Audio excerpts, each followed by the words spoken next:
So first of all, it's the flexibility is one of the top reasons. So only this morning I was talking to one of the clients. They've actually just sold their business. Fantastic. So they've made a nice bit of money, capitalized on that. And so they're going through a full merger process. But what they want to do is instead of having to go, oh, right, I've got to replace a certain person, they're going, well, actually, in 6 months' time, we'll be fully merged together. So instead of replacing them, let's outsource those particular services that we need.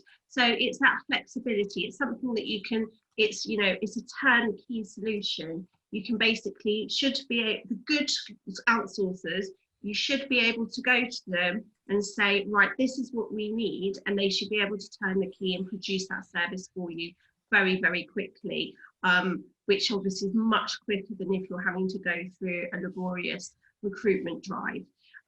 So first of all, that's the flexibility. So it's not just the turn on, it's also the turn off. So if you actually think, well, actually, I just want to try all that. I just want to try outsourcing my marketing.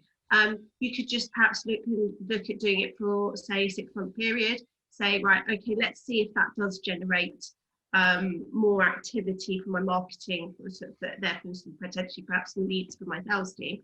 It's that flexibility. You're not stuck with a permanent cost because, of course, we are wanting to preserve our cash flow as much as we can at the moment. So that flexibility on both sides, it's the speed of being able to go straight into it, but also the speed of being able to turn it off again as circumstances change.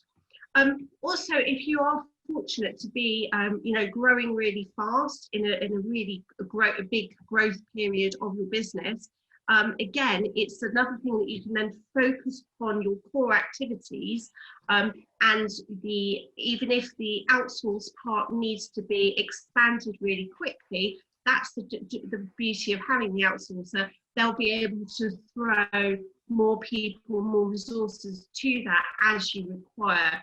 If you're going to say, triple your revenue in a year. So they will be able to grow with you, or likewise, if you're more of a cyclical business, perhaps your peak season is Christmas, they'll be able to switch it all on for lots of activity at Christmas and then switch it back off again. The other point that I would like to really point out is the fact about it's the mixture of top level skills that you can get when you're outsourcing.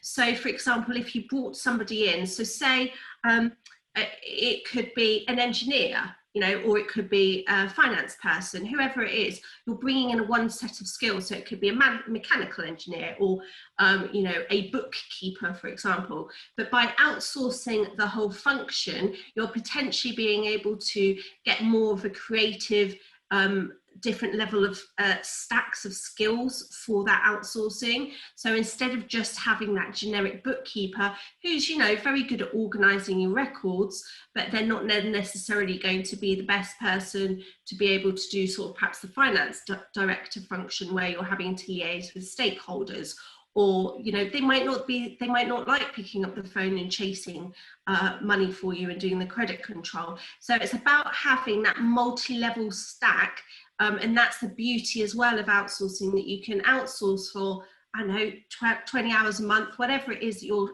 wanting to outsource, but you're able to pick out the different skills that you need, which you're not going to get in just one single individual.